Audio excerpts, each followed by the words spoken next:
तो दोस्तों, अगर मैं आपसे पूछूं आज 10 मई को क्या खास बात है, तो आप में से कितने लोगों को ये याद है या ये जानकारी है कि आज का दिन हमारे लिए इतिहास में एक बहुत महत्वपूर्ण, एक अहम पड़ाव रखता है।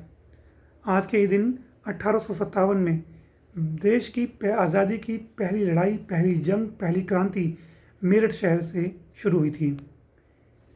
85 सैनिकों ने, अंग्रेज सेना के सैनिकों ने उस कारतूस का इस्तेमाल करने से मना कर दिया था जिसमें ये कहा गया था कि उसको मुंह से खोलना पड़ेगा और उसके अंदर गाय की और सूअर की चर्बी है।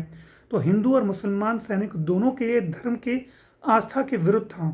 तो उन 85 सैनिकों ने जब ये मना कर दिया, उनका कोर्ट मार्शल किया गया, उनको पब्लिकली ह्यूमिलिएट किया गया और उनका ये ह्यूमिलेशन देखकर और धर्म के प्रति उनकी आस्था देखकर बाकी सैनिकों ने भी इसके इस्तेमाल को मना कर दिया और फिर इस तरह उन्होंने विद्रोह शुरू करा, जो धीरे धीरे करके जो मेरठ से शुरू हुआ, फिर वो दिल्ली, कानपुर, झांसी, ग्वालियर, बिठूर, बंगाल में और प्रयाग में, बिहार में, ढाका तक में, क्योंकि ढाका भी उसमें भारत का हिस्सा था, सब जगह फैल गया। अंग्रेज इतिहासकार इसको एक सिपाही म्यूटनी कहते हैं, यानी कि सैन्य विद्रोह कहते हैं।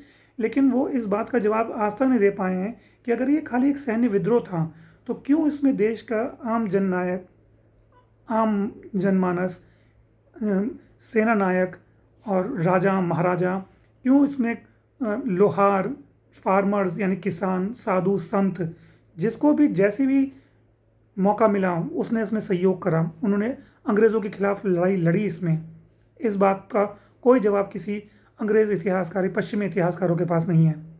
बेशक अंग्रेज़ों ने इस क्रांति को कुचल दिया, दबा दिया और ब्रिटिश ईस्ट इंडिया कंपनी के बाद से देश का राज ब्रिटिश क्राउन के पास चला गया। लेकिन जो जज्बा, जो चिंगारी इन 1857 के क्रांतिकारियों ने जलाई थी और जज्बा पैदा किया था आम जनमानस के मन में, उसकी पूर्णाहुति हुई 15 अगस्त 1947 में, यानी 90 साल के बाद, जब देश की मुकम्मल आज़ादी हुई। तो इसलिए ये कहना बिल्कुल गलत है कि 1857 का जो विद्रोह था उसे पूरी तरह से कुचल दिया गया। उसका आप इमीडिएट इफेक्ट देख सकते हैं, लेकिन लॉन्ग रन में जो उसके जो इम्प्लीकेशंस थे वो देश की आज़ादी से तो हुए। तो किसी चीज़ का आप ये नहीं कह सकते कि अगर उसका तात्कालिक प्रभाव, इमीडिएट इफेक्ट नहीं मिला है उसका कुछ, तो लॉन्ग रन में भी उसका कोई बेनिफिट नहीं हुआ। तो उस समय वो आज़ादी की लड़ाई 1857 की बेशक कुचल दी गई हो, दबा दी गई हो, लेकिन वो उसी ने एक आधारशिला रखी कि देश आज़ाद होगा। लोगों के मन में ये विश्वास पैदा करा कि अगर हम एकजुटता के साथ एक नेतृत्व के नीचे आकर सब मिलकर अंग्रेज़ों से लोहा लेंगे तो इस साम्राज्य का भी दमन किया जा सकता है।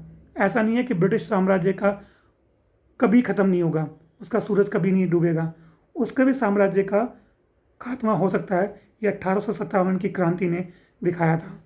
तो आज के दिन उन शहीदों के लिए, उन अनसंग हीरोज़ के लिए एक दीपक अपने घर में ज़रूर जलाइए। धन्यवाद।